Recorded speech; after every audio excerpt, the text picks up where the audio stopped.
Hi hello movie lovers, welcome to MP creative talks. ఈరోజు మనం మాట్లాడుకోబోయే movie review వచ్చేసి రామం రాఘవం.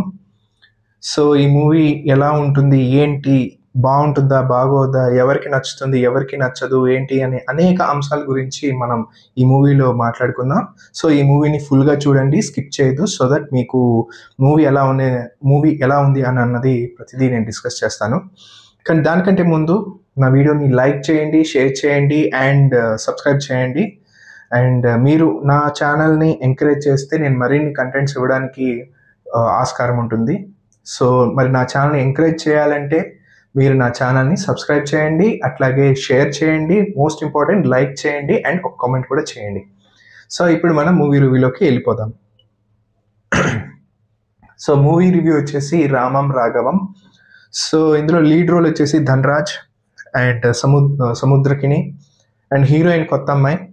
So ఈ మూవీ స్టోరీ ప్లాట్ వచ్చేసి మనకున్న ఒక రొటీన్, కొన్ని సినిమాల్లో ఉన్నటువంటి రొటీన్ స్టోరీ. అది ఎలా ఉంటుందంటే, అంటే రొటీన్ అంటే అన్నిటినీ కాపీ కొట్టారని కాదు. సో మూవీ ప్లాట్ స్టోరీ ఎలా రన్ అవుతుంది అంటే, ఒక జులాయిగా తిరిగే ఒక కొడుకు, సో బాధ్యత గల ఒక తండ్రి, ఒక గవర్నమెంట్ ఆఫీసర్. సో కొడుకు ఏంటంటే జులాయిగా తిరుగుతూ, అంటే జూదం అనే ఒక వ్యసనం ఎక్కువ ఉంటుంది, డబ్బు కావాలనే ఒక వ్యసనం. సో ఇలా ఉంటాడనమాట. తండ్రి ఏంటంటే కొడుకుని ఇలా పెంచాలి, ఇలా ఉండాలి, ఇలా ఇలా అని చెప్పేసి ఎన్నో కళల కన్నా ఒక తండ్రి క్యారెక్టర్ అనమాట. చాలా స్ట్రిక్ట్ అండ్ నిజాయితీగా, హానెస్టీగా ఉండేటువంటి ఒక తండ్రి క్యారెక్టర్.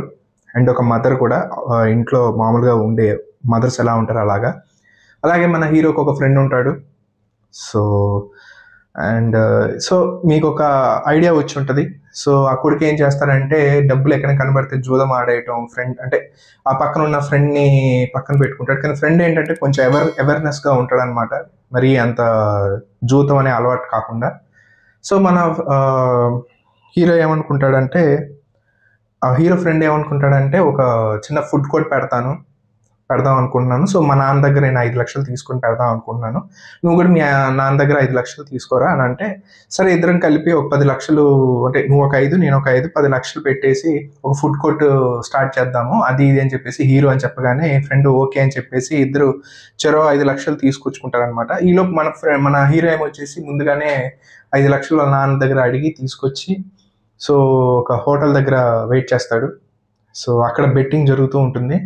సో మనవాడికి జూదం అంటే వ్యసనం కాబట్టి 5 లక్షలు అక్కడే పోగొట్టేసిన దాని తర్వాత ఫ్రెండ్ వచ్చి, ఏరే నీ 5 లక్షలు లేదని అనగానే, అరే 5కి 10 చేస్తానని చెప్పగా నాకు 5 లక్షలు నేను ఇచ్చేసాను. సో ఇప్పుడు ఏం చేయాలో అర్థం కావట్లేదు, నీ దగ్గర ఎలాగో 5 ఉంది కదా, మళ్ళీ 5 పెడదాము, 10 వస్తాయి అని అంటాడు. సో ఫ్రెండ్ ఆల్రెడీ అర్థమై, వీడు ఒక పెద్ద మూర్ఖుడు, ఎదవా అని చెప్పేసి అర్థమైపోయి ఫ్రెండ్ వెళ్ళిపోతాడు అనమాట. సో మన హీరో ఏమొచ్చేసి ఇంట్లో తెలిసి అన్నీ, అంటే ఈ మూవీలో జరిగేదంతా ఇది. అండ్ ఒక లవ్ స్టోరీ కూడా ఉంటుంది. సో లవ్ స్టోరీ కరెక్ట్గానే, అంటే నేను దీనికి ఒక లవ్ స్టోరీ అవసరమా అని అనిపించింది సినిమాలో. బట్ లవ్ స్టోరీ ఏం కాదు, మనోడు ఇష్టపడతాడు. సో దాన్ని కొంచెం రియలిస్టిక్గానే చూపించారు, లవ్ అని అన్నది. సో హీరోయిన్ చీ కొట్టేసి వెళ్ళిపోవడం, మళ్ళీ ఇంకా అది కంటిన్యూ చేయలేదు, అది చాలా మంచి విషయం అని చెప్పాలి. ఎక్కువ ఈ మూవీ దేని మీద అంటే, ఒక ఎమోషనల్, ఒక బీట్రైల్ అంటే ఒక మోసం.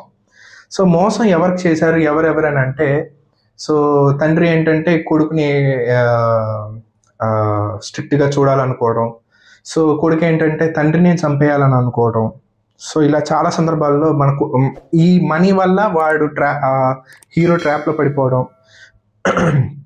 సో తప్పు మీద తప్పు చేయడం, చివరికి వాడు సెటిల్ అవ్వడానికి ఏమీ అడ్డు లేకుండా ఉండడానికి నాన్నే చంపేద్దాం అనుకుంటాడు. సో అటువంటి క్యారెక్టర్ అనమాట ధనరాజ్ గారు చేసిన క్యారెక్టర్. అండ్ ఈ సినిమా ఓవరాల్ ఎలా ఉంది అంటే, ఫస్ట్ ఆఫ్ మనకి ఎప్పుడు ఉండే ఒక రొటీన్, అంటే నాకు ఒక రొటీన్ స్టోరీలా అనిపించింది. సో అంటే ఫస్ట్లో చూసినప్పుడు ఇదేదో రాఘవన్, బీటెక్ రాఘవన్ అనే ధనుష్ మూవీలా అనిపించింది నాకు, కానీ అలా కాదు. సో ఇది టోటలీ డిఫరెంట్ అనమాట. మనోడు జోదం ఇవన్నీ ఉంటాయి. సో ఫస్ట్ హాఫ్ అంతా రొటీన్ లాగా అనిపిస్తుంది, కానీ సెకండ్ హాఫ్ నుంచి కొడుకే తండ్రిని చంపాలనుకోవడం అని అన్నదే కొంచెం చాలా ఇది భయంకరంగా అనిపించింది నాకు చూస్తున్నంత సేపు. ఏంట్రా బాబు ఈ క్యారెక్టర్ ఏంటి ఎలా ఉంది అని చెప్పి. సో, అంటే కొన్ని ట్రాన్స్‌ఫర్మేషన్స్ ఉంటాయి. చిన్న ట్రాన్స్‌ఫర్మేషన్స్. అది హీరో క్యారెక్టర్‌ని చాలా కన్‌ఫ్యూజ్ చేసేశారు. నాకైతే కన్‌ఫ్యూజన్ అనిపించింది. ఒకసారేమో కాపాడుకుంటా అంటాడు. ఒకసారి నా తండ్రిని చంపేయాలని అంటే అతనికొక ఒక లారీ డ్రైవర్ ఒకతను ఉంటాడు ఈ సినిమాలో. సో, అతనికేంటంటే అతను చాలా నిజాయితీగానే ఉంటాడనమాట. కాకపోతే ఏంటంటే అతనికొక కొత్త లారీ కొనుక్కోవాలి అనే ఒక ఆశ అనమాట. సో, ధనరాజును వాళ్ళ ఫ్రెండ్‌తో ఇతను మామూలుగానే సరదాగా ఉంటాడు. సో, నా తండ్రిని చంపేస్తే వచ్చిన ఆస్తుల్లో వాటాలో నేను నీకిస్తాను. నువ్వు లారీ కొనుక్కోవచ్చు. నాకు ఆశ పెట్టగానే అతను కూడా డబ్బుకి లొంగి ఆశ పెరిగి సో, అంటే డబ్బు అందరినీ ఏమైనా చేయిస్తుంది. ఎవరినైనా మారుస్తుందనే ఒకటి ఇది. సో, ఆ విధంగా చూపించడం జరిగింది సినిమా. సో, హీరో క్యారెక్టర్ అయితే నాకంతగా అంటే ఆ పోర్ట్రే చేశారు గానీ, చాలా భయంకరంగా పోర్ట్రే చేశారు. నాకైతే సినిమా ఏంట్రా బాబు ఇలా ఉంది అంటే కొంచెం కన్‌ఫ్యూజన్ ఉంది hero character. So, hero character justify అని చెప్పలేను గానీ, కరెక్ట్‌గా దాన్ని ప్రెజెంట్ చేయలేదు హీరో క్యారెక్టర్‌ని. అండ్ తండ్రిగా సముద్రకిని చాలా చేశారని చెప్పొచ్చు. కానీ దానికి అంటే ఆ తర్వాత కొడుక్కిను అంటే సన్ స్ట్రోక్ వచ్చిన దాని తర్వాత ఆయన కంప్లీట్‌గా సాఫ్ట్‌గా కొడుకుతో స్మూత్‌గా, ప్రేమగా ఉండటం. సో, ఆ ట్రాన్స్‌ఫర్మేషన్‌లో కరెక్ట్‌గా తండ్రి గూడా ఆ కొడుకు మీద ఉన్న ప్రేమని కరెక్ట్‌గా పోర్ట్రే చేయలేదనిపించింది. అంటే సడెన్‌గా స్మూత్‌గా అయిపోయి, సో, ప్రేమగా ఉండటం. సో, దీని వెనకాల ఇది కరెక్ట్‌గా ప్రెజెంట్ చేయలేదు. సో, దానికొక క్లైమాక్స్‌లో ఒక తండ్రి ఒక డైరీ చూసి మారిపోయి, సో, అంటే అంత కఠినాత్ముడుగా ఉన్న ఒక కొడుకు తండ్రి డైరీ చూడగానే, ఆ డైరీ చూడగానే కూడా మనోడు మారలా. ఆస్తి వివరాలు చెప్పలేదు అని. మనోడికి ఎక్కడ భయమేసిందంటేంటంటే ఎక్స్‌పెక్టెడ్ ఏంటంటే తండ్రికి తెలిసిపోద్దనమాట. ఏంటంటే కొడుకే చంపాలి అని అనుకుంటున్నాడని. సో, అది అక్కడ ఆ ఎమోషన్ నాకు నచ్చింది. సో, తండ్రి బాధపడటం, ఆ ఎమోషన్‌ని క్యారీ చేయటం అది బావుంది. అండ్ సో, క్లైమాక్స్ నేనైతే ఎక్స్‌పెక్ట్ చేయలేదు. క్లైమాక్స్ వేరేలా ఉంటదని అనుకున్నాను గానీ, క్లైమాక్స్ మాత్రం నేనైతే ఎక్స్‌పెక్ట్ చేయలేదు. సో ఇంకా అంటే ఆ కొడుకు చేసిన తప్పుని చివరి క్లైమాక్స్ వరకు ఇంకా నేను తప్పు చేసిన గిల్టీతోనే ఇంకా అలాగే ఉండిపోవడం అనేది అంటే మళ్ళీ ఎక్కడ కొడుకుని మంచోడుగా మార్చేస్తారేమో అనే ఇదిగా నేను అనుకున్నాను గానీ, సో క్యారెక్టర్ బేస్ మీద అయితే అతను ఆ గిల్టీనెస్‌ని అలా క్యారీ చేసుకుంటూ వెళ్ళాడు చివరి వరకు. So, okay. సినిమా అంతా ఓవరాల్ అయితే పర్లేదు. అంటే ఫస్ట్ హాఫ్ మనం అందరం ఎక్స్‌పెక్ట్ చేసినట్టే ఉంటది కొంచెం. సో, జూదం అనే పిచ్చి మనకి బాగా కనిపిస్తది ఇందులో కొడుక్కి. అండ్ తండ్రి స్ట్రిక్ట్‌గా ఉండటం, తప్పులు చేసినప్పుడు తండ్రి దండించడం. సో, సెకండ్ హాఫ్ నుంచి మనం ఎక్స్‌పెక్ట్ చేయలేం. అన్నీ జరుగుతా ఉంటాయి. సో, కన్‌ఫ్యూజన్ ఉంటది ఒక్కోసారి కొడుకు క్యారెక్టర్ మీద. తర్వాత తండ్రికి విషయం తెలిసిన దాని తర్వాత ఆ క్లైమాక్స్ ఏదైతే ఉందో ఆ ఎమోషన్ క్యారీ చేయడం అన్నది బావుంటుంది. కాపోతే అంత కఠినాత్ముడుగా ఉన్న ఒక తండ్రి సన్ స్ట్రోక్ వల్ల హాస్పిటల్ నుండి డిశ్చార్జ్ అయిన దాని తర్వాత ప్రేమగా ఉంటాడు. సడెన్‌గా ఆ ట్రాన్స్‌ఫర్మేషన్ కొంచెం నాకు ఇదనిపించింది. సో, అది కరెక్ట్‌గా ప్రెజెంట్ చేయలేదు. హీరో క్యారెక్టర్‌ని అట్లాగే సెకండ్ హాఫ్‌లో వచ్చిన తండ్రి క్యారెక్టర్ కూడా అక్కడక్కడ కొంచెం ప్రెజెంట్ చేయలేదనిపించింది.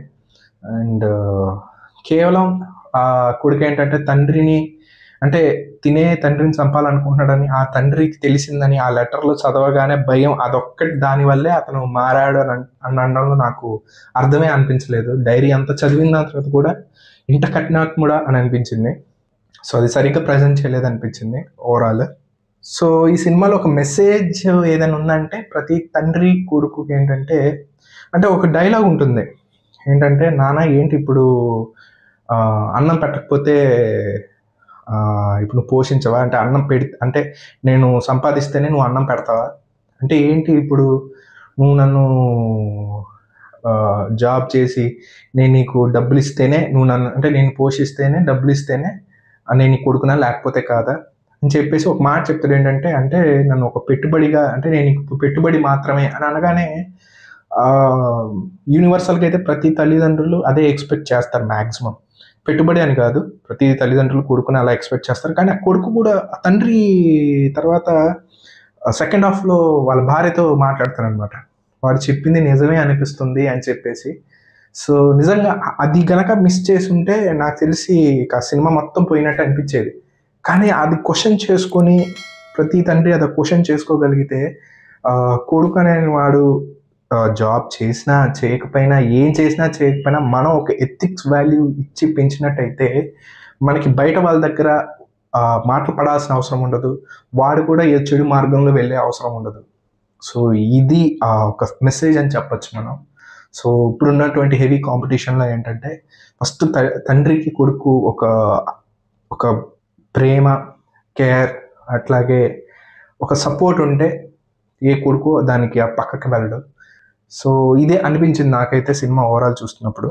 సో అండ్ ఈ సినిమా ఎవరు చూడొచ్చు ఏంటి అంటే లవ్ స్టోరీ అయితే ఏముండదు. లవ్ స్టోరీ ఏంటంటే అమ్మాయిని మనవాడు ప్రేమిస్తాడు, అక్కడ ప్రపోజ్ చేస్తాడు, అసలు నువ్వు నాకు నచ్చదు, నాకు ఇలాంటి నాకు వద్దు అని చెప్తుంది. నీ మొహమే నాకు నచ్చలేదు అని ఏదో ఒక రిజెక్ట్ చేసేస్తుంది అనమాట. ఇంకా అక్కడితోనే అయిపోయింది అనమాట heroine character.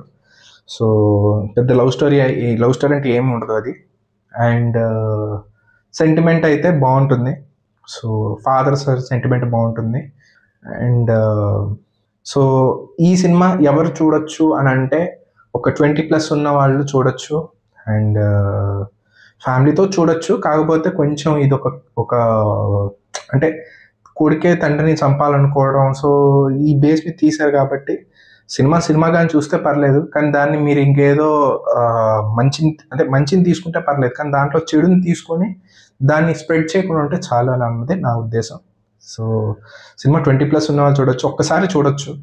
So and so ఇది ఇప్పుడు నేను చెప్పేటువంటి రివ్యూ ఏదైతే ఉందో నేను మూవీ దగ్గర నుంచి చూసి వచ్చి మీకు చెప్పడం జరిగింది.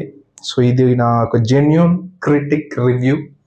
సో నేను ఏదైతే చూసానో అది నేను మ్యాక్సిమం మీకు డెలివర్ చేశానని నేను అనుకుంటున్నాను. అండ్ ఈ మూవీకి నేను ఇచ్చే రేటింగ్ అంటే ఇది హీరో బేస్ చేసుకొని, అట్లాగే క్యారెక్టర్స్ బేస్ చేసుకొని, లవ్ స్టోరీ, ఇవన్నీ స్టోరీ ప్లాట్, అట్లాగే క్యారెక్టర్స్ ఎంతవరకు జస్టిఫై చేశారు, ఇవన్నీ బేస్ చేసుకొని నేను ఈ మూవీకి ఇచ్చే రేటింగ్ ఎంత అంటే